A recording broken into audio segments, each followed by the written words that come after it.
नमस्कार साथियों, आप लोग का सरकार स्टडी सेंटर में पुनः स्वागत है। मैं आज आप लोगों के बीच जो वीडियो लाया हूं उसमें हम लोग सिर्फ डिस्कस करेंगे फिजिक्स के ऑब्जेक्टिव प्रश्न पे, जो कि आपके एग्ज़ाम में 100% आना ही आना है। उसको देखते हैं, हम लोग शुरू करते हैं।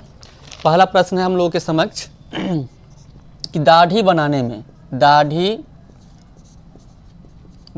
में किस दर्पण का उपयोग होता है?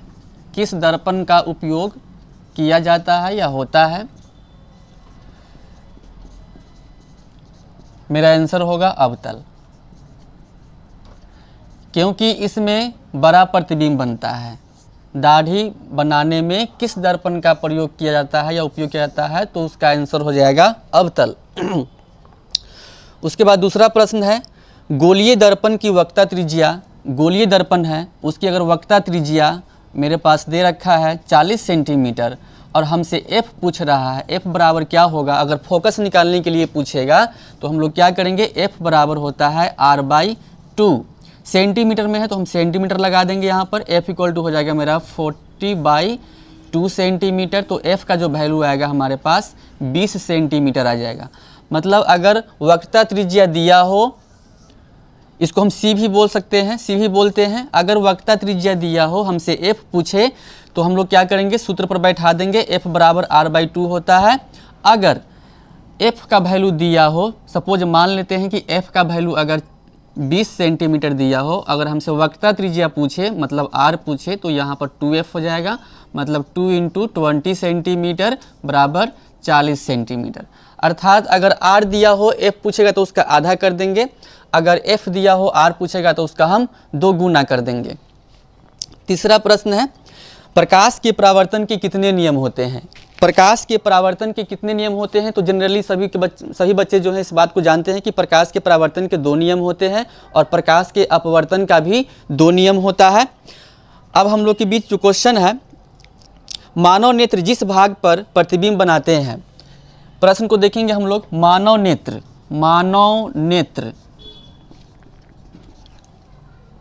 जिस भाग पर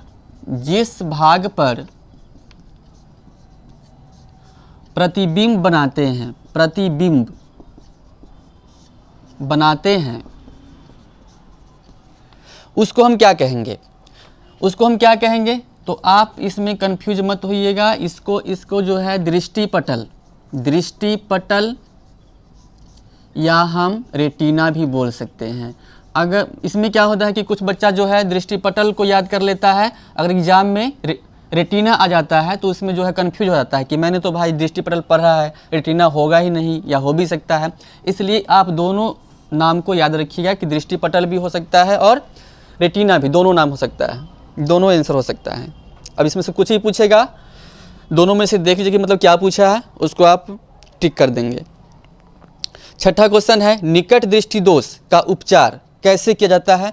तो निकट दृष्टि दोष का उपचार जो है आपका अवतल लेंस द्वारा किया जाता है। याद रखिएगा, अवतल लेंस द्वारा किया जाता है।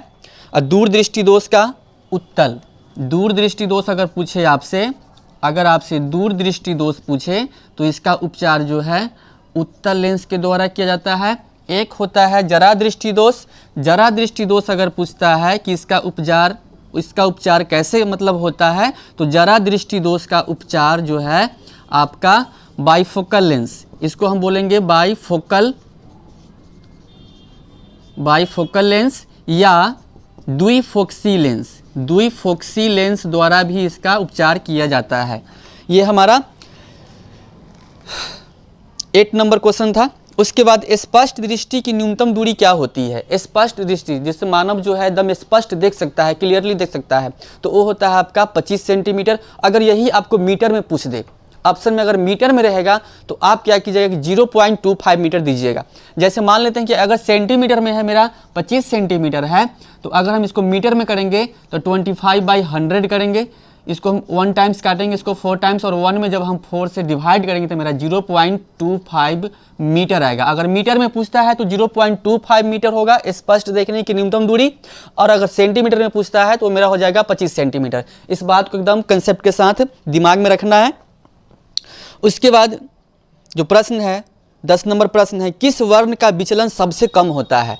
किस वर्ण का विचलन सबसे कम होता है? कम पूछ रहा है, सबसे कम, तो आप जो इसका आंसर टिक करेंगे वो लाल होगा। मतलब किस वर्ण का विचलन सबसे कम होता है तो आपका आंसर लाल होगा, क्योंकि लाल वर्ण जो है सबसे कम मुड़ता है, और लाल वर्ण का तरंगदैर्घ्य भी सबसे अधिक होता है। इस बात को याद रखना है। उसके बाद अगर इसी में अगर प्रश्न पूछता है आपका कि किस वर्ण का विचलन सबसे ज़्यादा होता है, अगर ज़्यादा पूछता है तो वो आपका हो जाएगा बैगनी। बैगनी वर्ण जो है इसका विचलन जो है सबसे ज़्यादा होता है। उसके बाद प्रश्न है, हाँ, किस वर्ण का तरंगदैर्घ्य सबसे अधिक होता है तो आपका आंसर लाल होगा। विद्युत चुंबक बनाने के लिए जो पदार्थ होता है, ये प्रश्न देखना है, डीपली समझना है। जो विद्युत चुंबक बनाने के लिए जो पदार्थ होता है वो किसका होता है, तो इसमें आप लोग टिक करेंगे नरम लोहा। जो आपका नरम लोहा होता है इसी का प्रयोग होता है, नरम लोहा का विद्युत चुंबक बनाने में। याद रखना है, विद्युत चुंबक बनाने में किस पदार्थ का मतलब प्रयोग होता है, तो नरम लोहा का। ऊर्जा का एसआई मात्रक, ऊर्जा का एसआई मात्रक आपका क्या होता है, तो जूल होता है। ऊर्जा का एसआई मात्रक जूल होता है। उसके बाद प्रश्न रहेगा आपका अंतरिक्ष यात्री को आकाश दिखाई देता है। अब यहाँ पर प्रश्न है कि अंतरिक्ष यात्री को आकाश दिखाई देता है, कैसा दिखाई देता है, तो उसको काला दिखाई देता है। क्योंकि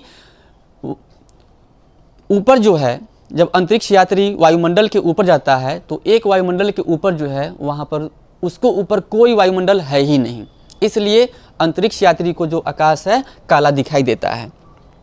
उसके बाद प्रश्न संख्या 16 है, विभवांतर का एसआई मात्रक क्या होता है, तो विभवांतर का एसआई मात्रक आपका वोल्ट होता है।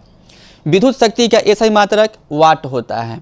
उसके बाद है, ताप बढ़ने पर चालक का प्रतिरोध क्या हो सकता है। देखिए यहाँ पर अगर ताप बढ़ रहा है, ताप अगर इंक्रीज कर रहा है, बढ़ रहा है, ताप आपका बढ़ रहा है तो प्रतिरोध क्या हो सकता है, प्रतिरोध का मान क्या हो सकता है, घट सकता है या बढ़ सकता है, तो आप जो है लिखेंगे इसका मान जो है बढ़ सकता है, बढ़ जाता है।